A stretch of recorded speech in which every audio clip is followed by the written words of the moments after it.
Hello friends, very good afternoon.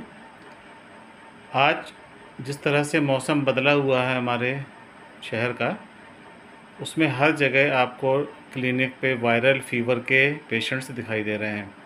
जितने भी doctors हैं, पीडियाट्रिशियंस हैं, जनरल फिजिशियंस हैं, वो सब वायरल फ़ीवर देख रहे हैं, कुछ उसमें ट्रीट कर रहे हैं और बहुत से लोग खुद भी इसमें बीमारी में अफेक्टेड भी हो गए हैं।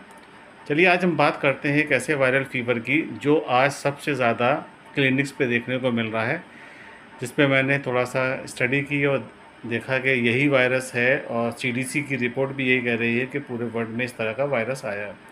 ये वायरस है ह्यूमन पैरोवायरस, पार्वोवायरस है ये। ह्यूमन पार्वोवायरस जनरली जो है, इसको हम B19 वायरस के नाम से भी जानते हैं। अगर ये वायरस जो है फैमिलीज़ की देखें तो पार्वोविरिडी है, जीनस इसकी एरेथ्रो पार्वोवायरस है। ये बहुत आसानी से फैलता है और इसमें फ़र्क करना बड़ा मुश्किल हो जाता है कि ये खांसी ज़ुकाम वाला वायरस है या कोई और वायरस है। सीडीसी की रिपोर्ट में जो खुल के आया है वो पार्वोवायरस का है। इसका जो मोड ऑफ स्प्रेड है कि कैसे फैलता है, तो ये ड्रॉपलेट इन्फेक्शन के माध्यम से, खांसने से, छींकने से ये फैल रहा है। और सबसे ज़्यादा जो इफ़ेक्टेड हो रहे हैं उसमें छोटे बच्चे हैं और एडल्ट्स भी आ रहे हैं, और ऐसे लोग जिनकी इम्यूनिटी कम है वो भी इसका शिकार हो रहे हैं। इसका जो नाम है वो फिफ्थ डिजीज़ के नाम से इस वायरस का रखा गया है। इसको स्लैप फेस डिजीज़ भी सिंड्रोम भी कहते हैं। अब यहाँ पे इम्पॉर्टेंट चीज़ है कि इसका फिफ्थ डिजीज़ नाम क्यों रखा है और इसके पीछे की क्या हिकमत है। तो जब स्किन डिसीज़ेस का क्लासिफिकेशन हो रहा था इंटरनेशनल लेवल पे, तो उसमें टॉप की जो 5 डिजीज़ेस थी उसमें 5th नंबर पे पार्वोवायरस है।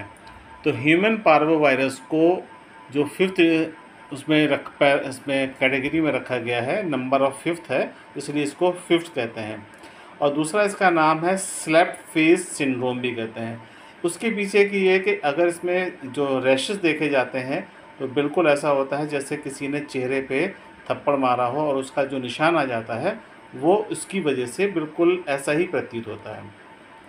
अगर हम इसका ट्रांसमिशन देखें कैसे फैल रहा है, तो मोस्ट कॉमन जो ट्रांसमिशन है वो रेस्पिरेटरी ड्रॉपलेट्स है, यानी कि खांसने से, छींकने के द्वारा ये सबको फैल रहा है।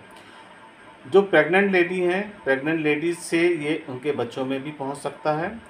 दूसरा, जो प्लाज्मा ट्रांसफ्यूज़न है, जिन लोगों को प्लाज्मा की ज़रूरत होती है तो वो प्लाज्मा के थ्रू जो ब्लड ट्रांसफ्यूज़न वाला प्रोसेस है उससे ये एक से दूसरे में ट्रांसफ़र हो जाता है। तो इसलिए गवर्नमेंट ने मैंडेटरी कर दिया है कि जो भी ब्लड ट्रांसफ्यूज़न या प्लाज्मा ट्रांसफ्यूज़न हो उनमें आपका ये टेस्ट कंपलसरी कर दिया गया है।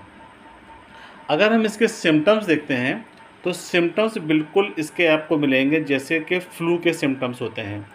सबसे पहला आपको मिलेगा खांसी, ज़ुकाम, बुखार, सर में दर्द है, बुखार हल्का भी है, पूरे बदन में दर्द होगा, पेट डिस्टर्ब हो जाएगा और किसी काम में मन नहीं लगेगा। जो एक फ्लू के सिम्टम्स होते हैं वो मिलेंगे। फ़ीवर इसमें आपका 102 से 105 तक के मिलेगा। बच्चों में फ़ीवर बहुत ज़्यादा देखने को मिल रहा है और इसमें बच्चों में प्रॉब्लम ये आ रही है कि उनको जॉइंट पेन बहुत है, स्पेशली जो नी जॉइंट हैं वो बहुत स्टिफ़ हो रहे हैं, उनको चलने में प्रॉब्लम है। और जो बड़े लोग हैं, एडल्ट हैं, उनको भी जॉइंट की प्रॉब्लम आ रही है। पूरे बॉडी के जितने जॉइंट्स हैं वो उनको लग रहा है कि जॉइंट्स में कोई प्रॉब्लम आ रही है। तो ज़्यादातर लोगों से जो बात होती है, पेशेंट बताते हैं कि लगता है कोई ऐसी हवा चली हुई है। तो क्योंकि एक जनरल जो लेमैन लैंग्वेज होती है उसमें यही कहा जाता है कि कोई हवा चली है जिसके कारण ऐसा हो रहा है, लेकिन सच में ये ह्यूमन पार्वोवायरस ही है जो इस तरह की हवा में घूम रहा है। तीसरा, हेडेक है, रनी नोज़ होगी, joint pain specially knee joint में होगा, और स्किन रैशेस जो हैं इसमें बच्चों के जो निकल रहे हैं, यानी बच्चों के लाल लाल दाने जो भर के आ रहे हैं फेस पे और ट्रंक यानी बैक में और एब्डोमेन में या पेट में आ रहे हैं, वो छठवें दिन आ रहे हैं।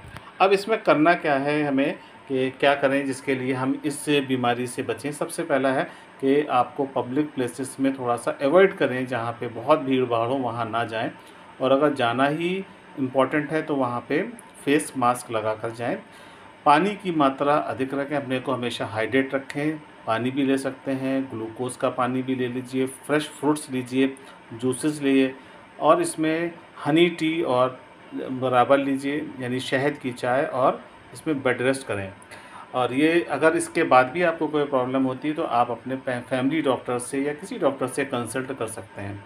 अगर आपको हमारा ये चैनल पसंद आया हो तो इसको प्लीज़ सब्सक्राइब भी कर दीजिए और फॉरवर्ड भी कर दीजिए। तो दोस्तों, आज का टॉपिक था वायरल फीवर में स्पेशल है ह्यूमन पार्वो वायरस, जिसकी हमने यहाँ पे डिस्क्रिप्शन दी है, और आप इसको देखिए और फिर बताइएगा। Thank you so much.